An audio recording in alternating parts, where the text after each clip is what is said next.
ಭಕ್ತರಿಗೆ ಹೇಳ್ತಾ ಇದ್ದಾರ, ತಮ್ಮಗಳೇ ನೀವು ಮನುಷ್ಯರಾಗಿ ಹುಟ್ಟಿರಿ, ಮನುಷ್ಯರಾಗಿ ಹುಟ್ಟಿರಿ, ನಿಮ್ಗೆ ಜೀವಿಸಲಿಕ್ಕೆ ಸಂಪತ್ತು ಬೇಕು. ನಿಮ್ಮ ಹೆಂಡ್ರು ಮಕ್ಕಳು ಪ್ರಪಂಚ ಸಂಸಾರ ನಡಿಬೇಕಾದ್ರೆ ದುಡ್ಡ ಅವೇ ನಮಗೆ ಬೇಕು. ಅದಕ್ಕೆ ನೀವೇನು ಮಾಡ್ರಿ, ಆ ಪರಮಾತ್ಮನ ಧ್ಯಾನ ಮಾಡ್ಬೇಕ. ಯಾಕಂದ್ರೆ ನಿಮಗೆ ಎಲ್ಲರಿಗೂ ಯಾರು ಕೊಡ್ತಾ ಇದ್ದಾನ? ಪರಮಾತ್ಮನೇ ಅನ್ನ ಕೊಡ್ತಾ ಇದ್ದಾನ, ಪರಮಾತ್ಮನೇ ನೀರು ಕೊಡ್ತಾ ಇದ್ದಾನ, ಪರಮಾತ್ಮನೇ ಸಂಪತ್ತು ಕೊಡ್ತಾ ಇದ್ದಾನ. ಏನೋ ಬರಕ್ ತಂದಿದ್ದೀರ, ಏನ್ ತಂದ್ರೆ ಏನು ಮುಖ ಹೇಳ್ಕೊಂಡು ಬರುವಾಗ ಬತ್ತಲೆ ಹೋಗುವಾಗ ಬತ್ತಲೆ, ಬರುವ ಹೋಗುವ ಮಧ್ಯ ಬರೀ ಕತ್ತಲೆ. ಬರ ಮುಂದನು ಬತ್ಲೇನೆ ಬಂದಿದ್ದೇವಿ, ಹೋಗ ಮುಂದನು ಬತ್ಲೇನೆ ಹೋಗ್ತೇವಿ, ಹೋಗಿ ಬರುವ ಮಧ್ಯೆ ಏನದ ಬರೀ ಕತ್ತಲೆ ಅದ. ಕತ್ತಲೆ ಅಂದ್ರೇನು? ಬರೀ ಅಜ್ಞಾನ. ಸುಮ್ಕೆ ನಾನು ನಂದು ಹೆಂಡ್ರು ಮಕ್ಕಳು ಅನ್ಕೋತ ಕಡಿವಲ್ಲಿ ಬಟ್ಟೆ ಕತ್ತನ ಏನ್ ಮಾಡ್ತಾನೆ ನೀವು ಬೇಕಾದ್ರೆ ನೋಡ್ರಿ. ಮುಂಜಾನೆ ಚಂದ ಬೆಳೆಯೋದು ಅವ್ನ ಕಡೆ ಮೈಕ್ ತಗೊಂಡು ಬಿಡ್ತಾನೆ, ಎಲ್ಲ ರಾಮನಾಮ ಸತ್ಯ ಹೊಡ್ಕೊಂಡೋಗ್ತಾರಲ್ಲ. ಹಂಗ ಇಲ್ಲಿ ತಾಯಿ ಅಂತಾರ, ಯವ್ವ ಹೌದ್ರೆ ನೀವು ಸಂಪತ್ತು ಪಡ್ಕೋರಿ. ಆ ಸಂಪತ್ತು ಯಾರು ಕೊಡ್ತಾಳ? ಜಗನ್ಮಾತೆ ತಾಯಿ ಕೊಡ್ತಾ ಇದ್ದಾರ. ಈಗ ನಿಮ್ಮ ಮನೆಯಾಗಿದ್ದ ಪ್ರತಿಯೊಂದು ಸಂಪತ್ತು ಆ ತಾಯಿನೇ ಅದಾರ. ಗೋಧಿ, ಜೋಳ, ಅಕ್ಕಿ, ಸಕ್ಕರೆ, ಬೆಲ್ಲ, ಬ್ಯಾಳಿ ಇದೆಲ್ಲ ಯಾರಾದ್ರೂ ತಗೊಂಡ್ರಿ ನೀವು, ಅವನೇ ಅದಾರ. ನಾವೇನಂತೇವಿ, ಅವು ಏನಪ್ಪ ಬಿದ್ದಾಪುರ ಅವೆಲ್ಲವನ್ನು ಈ ಫೋಟೋದ ಕೈ ಮಾಡ್ತೀವಿ. ಇದು ನಮ್ಗೆ ಸರಿಯಾಗಿ ಜ್ಞಾನ ಇಲ್ಲಕ್ಕೆ. ಪ್ರತಿಯೊಂದು ವಸ್ತುವಿನಲ್ಲಿ ತಾಯಿ ಶಕ್ತಿನೇ ಅದ. ಹೋಗಲಿ ಬಿಡ್ರಿ, ನಮ್ಮ ಮೈಯಾಗ ಶಕ್ತಿ ಅದಲ್ಲ ಇದ್ರೊಳಗೆ, ಇದೆಲ್ಲ ಯಾರು? ತಾಯಿನೇ ಅದ. ಅದಕ್ಕೆ ಅವ್ರಂತಾರೆ, ನೀವು ಎಲ್ಲ ಮಾಡಿದರೂ ಕೂಡ ಏನು ಮಾಡ್ರಿ ಅಂತ ಕೇಳಿದ್ರೆ, ಸುಖವಾಗಿ ಬಾಳಬೇಕಾದ್ರೆ ನೀವು ಮೊದಲನೇದಾಗಿ ದುಶ್ಚಟಗಳನ್ನ ಬಿಡಿ, ಕೆಟ್ಟ ಕೆಲಸಗಳನ್ನ ಬಿಡಿ. ಕೆಟ್ಟ ಕೆಲಸಗಳು ಮಾಡಬೇಡ್ರಿ. ಯಾಕ ಮನುಷ್ಯ ಕೆಟ್ಟ ಕೆಲಸ ಮಾಡೇ ಅಡ್ಡದಾರಿ ಹಿಡಿತಾ ಇದ್ದಾನ. ದೇವರು ಯಾರಿಗೆ ಏನು ಮಾಡಿಲ್ಲ, ದೇವರು ಎಲ್ಲ ಕೊಟ್ಟಾನ. ನೀವು ಬರೋಕ್ಕಿಂತ ಮುಂಚಿತವಾಗಿ ಎಲ್ಲ ಇಟ್ಟಾನ. ತಾಯಿ ಮನೆಯಾಗ ಹಾಲು ಸಹಿತ ಅವನೇ ಇಟ್ಟಾನ. ನೀವು ಹೋಗು ತನಕ ಅನ್ನ ಕೊಡ್ತಾನ, ಎಲ್ಲ ಕೊಡ್ತಾನ. ಆದ್ರೆ ನೀವು ಮಾಡ್ಕೊಂತಿರೋದು ನಿಮ್ಮ ಕೈ ಬಿಡುತ್ತೆ. ಆದ್ರೆ ನಾವೇನು ಮಾಡ್ತೇವೆ? ಕೆಟ್ಟ ಚಟಗಳನ್ನ ಮಾಡಿ, ಪುಣ್ಯ ಕರ್ಮಗಳನ್ನ ಮಾಡಲ್ಲ, ಕೆಟ್ಟ ಕೆಲಸ ಮಾಡ್ತೇವಿ. ಅದಕ್ಕಂತಾರೆ ಶ್ರೀಗುಣ ಶ್ರೀಗಳು ಕೂಡ ಒಂದು ಮಾತು ಹೇಳಿದ್ದಾರೆ. ಏನಂದ್ರೆ, ಶ್ರೀ ಗುರು ವಚನ ಉಪದೇಶವನ್ನು ಆಲಿಸಿ ದಾಗಳವುದು ನರರಿಗೆ ಮುಕ್ತಿ. ಗುರುವಿನ ಮಾತು ಕೇಳದೇವಿ ಅಂದ್ರೆ ಮುಕ್ತಿ ಆಗತ್ತದ ಅಂತ ಹೇಳ್ತಾರ. ಮತ್ತೆ ಮುಕ್ತಿ ಯಾಕೆ ನಮ್ಗಾಗಿಲ್ರಿ? ನಾವು ಗುರುವಿನ ಮಾತು ಸರಿಯಾಗಿ ಕೇಳಿಲ್ಲ. ಗುರು ಏನ್ ಹೇಳೋಣ?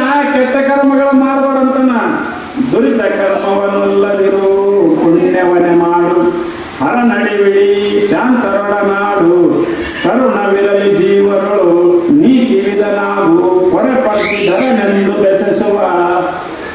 ಜೀವನಶ್ರೀಗಳ ಕೈಯಲ್ಲಿ ಪದ್ಧತಿ ಅಂದ್ರೆ, ದುರಿತ ಕರ್ಮವನ್ನಲ್ಲದಿರು, ಕೆಟ್ಟ ಕೆಲಸ ಇತ್ತು ಅಂದ್ರೆ ಮಾಡಬೇಡ್ರಿ. ಮತ್ತೇನ್ ಮಾಡ್ರಿ? ಪುಣ್ಯವನ್ನೇ ಮಾಡು. ಪುಣ್ಯ ಮಾಡ್ರಿ ಅಂತ.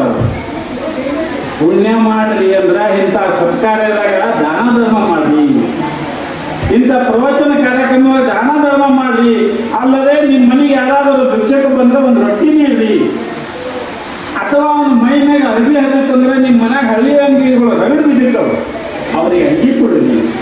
ಯಾಕೆ ದಾನ ಮಾಡಕ್ಕೆ ಬಹಳ ರೀತಿಯಿಂದ ಮಾಡ್ಬೋದು. ಇಲ್ಲೇನೂ ಕೊಡ್ಬೋದು, ನೀವು ಊರಾಗೂ ದಾನ ಮಾಡ್ಬೋದು. ಅದಕ್ಕಂತಲ್ಲ ಇಲ್ಲಿ ಪುಣ್ಯವನ್ನೇ ಮಾಡು, ಹರ ನಡಿವಿ, ಪರಮಾತ್ಮನ ಪಾದವನ್ನ ಹಿಡಿ. ಮತ್ತೇನು ಮಾಡು? ಶಾಂತರೊಡನಾಡು. ಶಾಂತ ಅನ್ನೋದು ಶಾಂತ. ಶಾಂತರ ಜ್ಞಾಪನ ಮಾಡು. ನಾವು ಹಾಗೆ ಕಟ್ಟಿ ಮೇಲೆ ಬಂದು ಕೂತು ಎప్పుడు ಅವನ ಕಡೆ ಒಂದು ಬಿಡಿ ಇಸ್ಕೊಂಡು ಸುರು ಜಗ್ಗಿ ಬರೇ ಆ ಮನೆ ಹಂಗೈತಿ, ಈ ಮನೆ ಹಿಂಗೈತು, ಅವ್ರು ಹಂಗಾದ್ರು ಇವ್ರು ಹಿಂಗಾದ್ರು ಒಂದು ತಾಸು 2 ತಾಸು ಹರಟಿ ಹೊಡೆದು ಎಲ್ಲಿ ಹೋಗ್ತಾವ್ರಿ? ಬೇಕಾದ್ರೆ ನೋಡ್ರಿ ನೀವು ಸತ್ತಾಗ ಚಂದ ಮಾಡಿರ್ತಾರ. ಏನಂತಾರ? ಈಗ ಖರೇನದು ಸ್ವಾಮಿಗಳು ಎಲ್ಲ ಸುಳ್ಳದವು. ಎప్పుడు ಒಂದು ಬಿಡಿ ಕೊಡೋದು ಎಲ್ಲ ಸುಳ್ಳದ ನೋಡಿ. ಏನು ನೋಡಪ್ಪ ಎಲ್ಲ ಬಿಟ್ಟು ಕಾದು ನೋಡುವ. ಅವ ಚಲೋ ಇದ್ದ ಅಂದ್ರೆ ಮನುಷ್ಯ ಭಾಳ ಚಲೋ ಇದ್ದು ಥರ ಯಾರಿಗೆ ದಾನ ಧರ್ಮ ಮಾಡಿ ಹೋಯ್ತು ಕೇಳಾಕಿರ್ತೀರ ಹೋಗ್ಬಿಡು ಹತ್ತು ಒಂದು ಬಿಡಿಯೋದಕ್ಕೆ ಎಲ್ಲ ಬಿಡಿ ಸೇರಿ ಅವನಿಗೆ ಮಣ್ಣಾಗಿಟ್ಟು ತಾವು ಮನೆಗೆ ಬಂದು ಎಲ್ಲ ಸುಳ್ಳು ಅಂದವ್ರು ಮನೆ ಬಂದು ಹೇಳ್ತಾರೆ ಮತ್ತೆ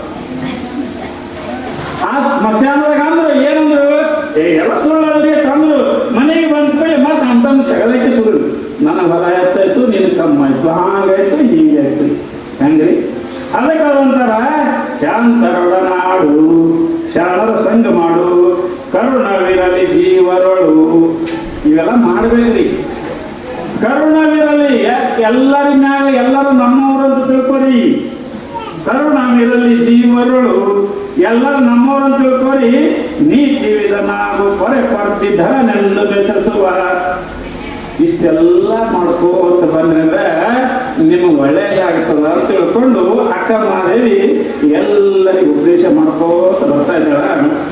ಆದ್ರೆ ಇಲ್ಲಿ ತಾಯಿ ಹ್ಯಾಂಗ ಬಂದಳು ಅಂದ್ರೆ ಆಕಿ ಏನು ಯಾವ ಗಾಡಿಯಾಗೂ ಬಂದಿಲ್ಲ ಯಾವ ಬಸ್ನಾಗೂ ಬಂದಿಲ್ಲ ನಡ್ಕೋತ ಅಂತ ಹೇಳಿದ್ರೆ ಅದು ಲಕ್ಷ್ಯ ಹ್ಯಾಂಗ ಅಂತ ಕೇಳಿದ್ರೆ ದೇಹವೇ ರಥ ಲಿಂಗಮ್ಮ ತಾಯಿದು ವರ್ಣನೆ ಮಾಡ್ತಾರ. ಆಕಿನ ದೇಹವೇ ಇದೊಂದು ರಥದ ಇಂದ್ರಿಯಗಳೇ ಕುದುರೆಗಳು. ಇಂದ್ರಿಯ ಅಂದ್ರೆ ಇವು ಕಾಲಿನದಲ್ಲ ಇವೇ ಕುದುರೆಗಳು. ಮತ್ತೇನದ ಮನಸ್ಸೇ ಲಗಾಮ, ನಮ್ಮೊಳಗಿದ್ದಂತ ಮನಸ್ಸ ಲಗಾಮದ. ಮತ್ತೆ ಬುದ್ಧಿಯೇ ಸಾರಥಿ. ಗಾಡಿ ಹೊಡಿಬೇಕಾದ್ರೆ ಒಬ್ಬ ಮನುಷ್ಯ ಬೇಕಲ್ಲ, ಗಾಡಿ ಹೊಡೆಯೋ ಯಾರು ಅಂದ್ರೆ ನಮ್ಮೊಳಗಿದ್ದಂತ ಬುದ್ಧಿ ಏನದ ಈ ಬುದ್ಧಿಯೇ ಸಾರಥಿ. ಯಾಕಂದ್ರೆ ಬುದ್ಧಿ ಭಾಷೆ ಏನು ನೀವು ಮಾಡ್ಲಿಕ್ಕೆ ಇದು ಕೆಟ್ಟ ಆಗ್ತದ ನೋಡೋದು ಬುದ್ಧಿ ಹೇಳ್ತದ. ಅದಕ್ಕೆ ಬುದ್ಧಿಯೇ ಸಾರಥಿ. ಮುಂದೆ ಹೇಳ್ತಾರವರು ಆತ್ಮ ಸ್ವರೂಪವೇ ರಥಿಕ. ಇಲ್ಲಿ ಒಳಗೆ ಗಾಡಿ ಕೂತವ್ರು ಯಾರು ಅಂದ್ರೆ ನಿನ್ನ ಆತ್ಮನೇ ಮಾಲಕವನ. ಇದೊಂದು ಗಾಡಿ ಅದಪ್ಪು. ಈ ಶರೀರ ಅಂದ್ರೆ ಒಂದು ಗಾಡಿ. ಇದರಿಂದಾಗೆ ಸಿದ್ದೇಶ್ವರ ಸ್ವಾಮಿಗಳಿಗೆ ಯಾರೊಬ್ರು ಕಾರ್ ಬಿಟ್ಟು ಬಂದರು. ಸಿದ್ದೇಶ್ವರ ಅಪ್ಪವ್ರಿಗೆ ಅವ್ರಂದ್ರ ಒಲ್ಲಪ್ಪ ನಾ ಕಾರ್ ತೊಗೊಂಡು ಏನು ಮಾಡಿ ಇವರು ನಮ್ಮ ಬಸವನಗೌಡ ಎಮ್.ಎಲ್.ಎ ಅವ್ರು ಕೂಡ ಬಂದಿರಂತ ನಮ್ಮ ಸುದ್ದಿ ಬಂದು ಹಿಂಗೆ ಏನು ಮಾಡಿ ಬಸರು ನಾ ತೊಗೊಂಡು ಏನು ಮಾಡಿ ಯಪ್ಪ ನಿಮ್ಗೆ ಎಲ್ಲ ತಿರುಗಾಡ ಕೊಟ್ಟು ತೋರಿ ತಂದ್ಕೊಳ್ಳೆ ಏನು ಮಾಡಿ ಬಸ್ಸು ನಾ ಎಲ್ಲಿ ಹೋಗ ಮತ್ತೆ ಎಲ್ಲ ಅವ್ರು ತಾನೇ ಬಂದು ಕರ್ಕೊಂಡು ಹೋಗ್ತಾರೆ. ಒಲ್ಲ ನಾನು ಮಾಡಕ್ಕೆ ಆರಾಮಿರ್ತ ನಾವು ಅಲ್ಲೇ ಬರ್ತೇವೆ. ಕಾರ್ ತಗೋಲಿಲ್ಲ ಹಳ್ಳಿ ಕಳಿಸೋದು. ಸಿದ್ಧಾರೂಢರಿಗೆ ಒಬ್ಬ ಕಾರ್ ಕೊಳ್ಳಿಕ್ಕೆ ಬಂದಿದ್ದ. ಅವ್ರದ್ದು ಅವ್ರ ಕಥೆಗಳು ಬಂದದ. ಅವಾಗ ಸಿದ್ಧಾರೂಢರು ಅಂತಾರೆ ತಮ್ಮ ನಿನ್ನ ಬೆಲೆಗೆ ಕಾರು ಒಂದೇವ ನನ್ನ ಬೆಲೆಗೆ ಎರಡು ಕಾರು ಒಂದು ಸಿದ್ಧಾರೂಢರು. ಅವ್ರು ಭಾರಿ ವಿಷಯ ನಿಂತಿತ್ತು ಸಿದ್ಧಾರೂಢ. ಸಿದ್ಧಾರೂಢರು ಏನಂತಾರೆ ತಮ್ಮ ನಿನ್ನ ಬೆಲೆಗೆ ಒಂದೇ ಕಾರ್ ಇರಬೇಕು, ನನ್ನ ಬೆಲೆಗೆ ಕಾರ್ ಎರಡು ಒಂದು. ಯಪ್ಪ ಎಲ್ಲವ್ರಿ ಕಾರ ಅಂದ್ರು. ಇದೊಂದು ಕಾರ ಇದೊಂದು ಕಾರ ನೋಡಿ ಸಿದ್ಧಾರೂಢರು ಹೇಳೋ ಪದ್ಧತಿ. ಈ ಬಲಗಾಲ ಒಂದು ಕಾರ ಎಡಗಾಲ ಒಂದು ಕಾರ. ಮತ್ತೆ ನಿನ್ನ ಗಾಡಿಗೆ ಎಣ್ಣೆ ಹಾಕಬೇಕು, ಅಥವಾ ಡ್ರೈವರ್ ಬೇಕು, ಎಲ್ಲ ಬೇಕು, ಅವನು ಪಗಾರ ಕೊಡಬೇಕು. ಈ ನಮ್ಮ ಗಾಡಿಗೆ ಡ್ರೈವರ್ ಇಲ್ಲ, ಈ ನಮ್ಮ ಗಾಡಿಗೆ ಎಣ್ಣೆ ಹಾಕೋದಿಲ್ಲ, ಈ ಗಾಡಿ ರಿಪೇರಿ ಮಾಡೋದಿಲ್ಲೋ. ಸಿದ್ಧಾರೂಢ ಶಾಣರು ತಮ್ಮ ನಮಗೆ ಎರಡು ಗಾಡಿ ತೊಗೊಂಡೇನು ಮಾಡಲಿ ನಿನ್ನ ಗಾಡಿ ನಿನ್ನ ಗಾಡಿ ಹೊಲ್ಲಂದ್ರು ಸಿದ್ಧಾರೂಢ. ಅವರು ತಗೊಳ್ಳಿ ಸಿದ್ಧಾರೂಢ. ಹಾಗ ಇಲ್ಲಿನೂ ಕೂಡ ಅಕ್ಕ ಮಹಾದೇವಿ ಏನ್ ಮಾಡ್ತಾ ಇದ್ದಾಳ, ಈ ರೀತಿಯಾಗಿ ತನ್ನ ದೇಹವನ್ನೇ ರಥವನ್ನಾಗಿ ಮಾಡಿಕೊಂಡು ಇಲ್ಲಿ ತಾಯಿ ಲಿಂಗಮ್ಮ ತಾಯಿ ಕಲ್ಯಾಣ ಕಡೆ ಹೋಗುತ್ತಾ ಇದ್ದಾಳ. ಕಲ್ಯಾಣ ಕಡೆ ಹೋಗುವಾಗ ಸಾಮಾನ್ಯವಾಗಿ ರಸ್ತಾದಾಗ ಹೋಗುವಾಗ ಚಲೋರು ಇರ್ತಾರೆ, ಕೆಟ್ಟವರು ಇರ್ತಾರೆ. ಅದರಾಗೆ ವಯಸ್ಸಿನ ಹೆಣ್ಣುಮಗಳು 20-22 ವಯಸ್ಸಿನ ಹೆಣ್ಣುಮಗಳು.